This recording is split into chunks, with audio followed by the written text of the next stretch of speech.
Welcome back, squad. Yesterday we made equations in standard form. Today we're going to graph and solve them.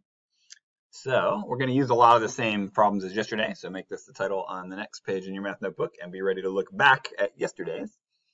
And when you've done that, clear your distractions, organize your stuff, maximize that brain power, and unpause when you're ready to go. All right, so yesterday we looked at problems like this. I called them like two things problems.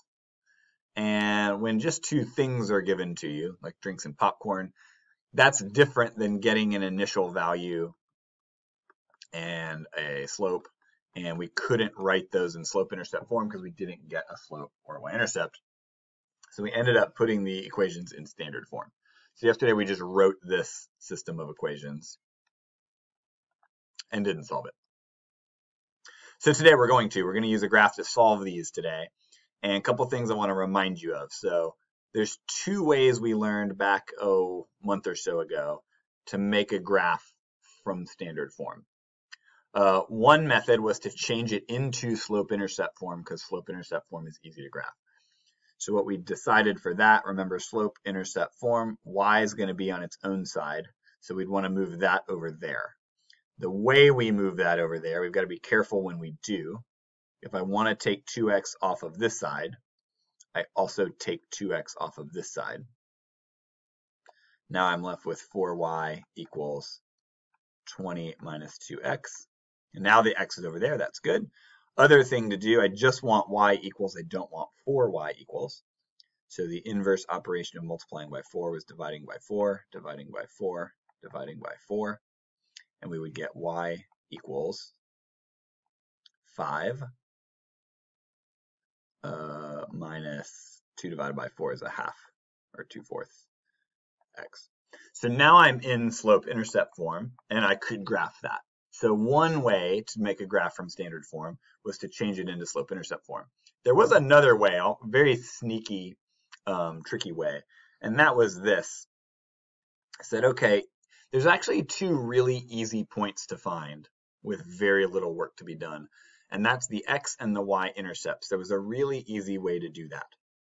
So the y-intercept we're familiar with, that's wherever this line, I don't know where it's going to be yet, hits the y-axis. It's going to hit somewhere on the y-axis, which means that certain ordered pair, if it's on the y-axis, you don't move either way. Your x-coordinate is 0, and then you move up or down. So the y-intercept, I know is a point where the x-coordinate is 0.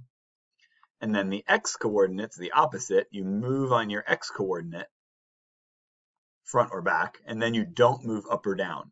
It has to be on the x-axis. So there the y-coordinate is 0. And if we just find those 2 points, let's just say they're here and here, we can super easily make the graph with just those 2 points. And that was the other trick. So the way you do that, you say, okay, well, I'm going to find my y-intercept by making x be 0. And the reason I do that, the math is easy. So the y-coordinate, if x equals 0, then I just have 4 times whatever y is 20. Oh, it's 5. That was pretty easy. And then reverse that.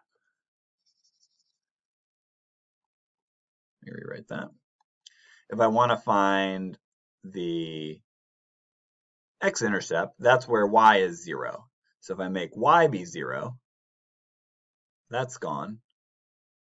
And 2 times whatever x is 20. Oh, that's 10. And those are really easy 2 points to 5. 0, 5, 10, 0, and that's enough to make my graph. So those are the two ways we found in the past to do that. So we're going to apply one or the other of those to this situation of today. So here's our popcorn and drinks problem. And I'm going to set up my axes, and we're going to solve this with a graph. How much was the popcorn? How much was the drinks? So you can use either method you want. The first thing I'm going to kind of do is come up with an estimate for my scale here. I bet I can go by ones here. I think we made popcorn X and drinks Y. So I bet I can just go 1, 2, 3, 4, 5. We'll see. If I get something weird that I don't like, I'll change it. And this is going to be the drink. I bet I can go by ones.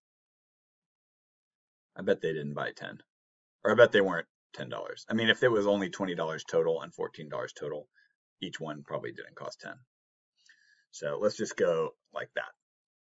So remember my two options to graph this. I can either turn them into slope-intercept form, or I can do the X-intercept, Y-intercept thing. Either is fine. I'll probably choose the X-intercept, Y-intercept thing because it's easier. So the way I kind of set that up for the top one, I'm just going to write my two ordered pairs, X, Y, and I'm going to do where each is 0. I'm going to do one where X is 0, and I'm going to do one where Y is 0. And that's going to give me my X-intercept and my Y-intercept, and it's so fast. So I already did this one, obviously. So if X is 0, then this is 0. And I'm just left with 4 times whatever the Y is 20, and Y would be 5. If Y is 0, this is 0. And 2 times X equals 20, that's 10. So my two intercepts, super fast, are 0, 5 right there, and 10, 0, that's right here. And I can make my first one just that fast. I would use a straight edge.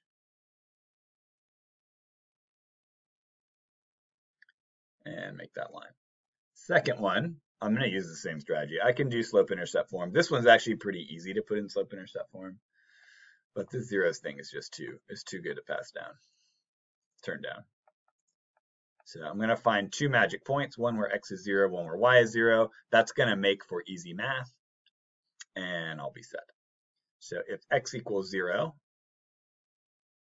then I'm left with 2 times whatever Y is 14. That's 7. If Y equals 0, this is 0. 2 times X is 14, also 7. So 0, 7 is there. 7, 0 is here. And there is my graph. And voila, I got it. And it looks like the solution to my system of equation is right here. 4 popcorns and 3 drinks. That's what it looks like. Now, here's what I want to point out, because you'll notice here, I kind of knew where this was, so I drew it well. Drawing graphs is a pretty difficult way to find a solution, especially from standard form. Because if I didn't draw this perfectly straight, like let's just say I kind of ended up like curving a little bit and coming back, I just didn't draw it well, I would think the solution was over here instead of over here. Graphing is not the most precise way to do this. A lot of times you can tell what the answer is close to, but unless you drew this perfectly well, you may be off by a little bit. And that's going to be important because we're going to need some new strategies soon. All right, here's your we-do from yesterday. If you look back at the problem, it was this. Mr. Ramirez purchased 20 concert tickets for $225. They cost 15 for adults and 10 for children under the age of 12. So we wrote this system of equations. However many adult tickets he bought plus however many child tickets he bought cost $20. And the cost, 15 times however many plus 10 times however many, made $225. So that's where we were yesterday. Before we get started, I want to switch these to X and Y. If we're going to solve this on a graph, we're really probably better off using X and Y just because there's no A-axis and C-axis. That's not important. I take it back. I think we won't do that. So that's where we were yesterday. So I want to go back a couple slides to write down today. So first part of we do, I want you to remember there's 2 ways to graph from standard form. One is to change the equations into slope-intercept form. So I guess that we kind of need to imagine which one's Y, because slope-intercept form is Y equals slope times X plus the Y-intercept. So we kind of need to decide which is which. We'll just make C, which is like X and Y. We'll make C be Y in this one. To do that, this one would be super fast. All I would have to do is take away A from both sides. and I'd be done. So that one would turn into C equals 20 minus A. That's in slope-intercept form. This one would be more work. First thing I would have to do is move the 15A. Now that's gone. Then I still have to divide by 10. I don't want you to forget that. And this one's going to turn out real ugly after that. We're going to get C equals 225 divided by 10 is 22.5. 15 divided by 10 is the same as 3/2. 15 tenths is 3/2. And I think you'll see right away, that's kind of yuck to graph. That's a hard y-intercept to graph. That's a hard slope to graph.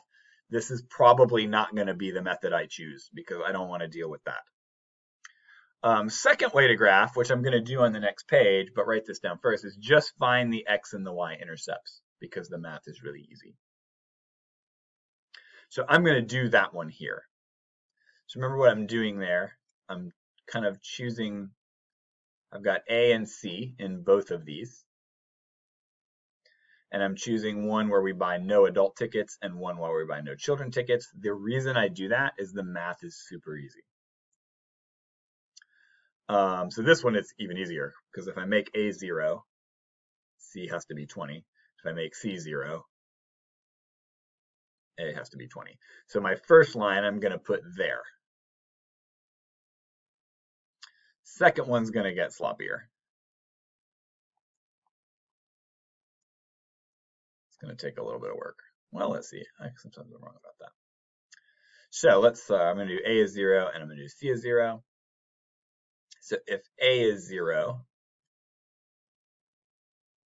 10 times what is 225? That is 22.5. Still stuck with, that's the same y-intercept I would have had to deal with earlier from the slope-intercept form. Recognize that point. Not great.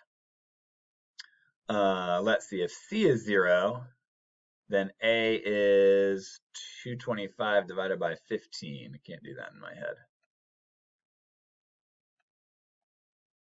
15. Oh, I should have been able to do that. That's the perfect square, 15 squared.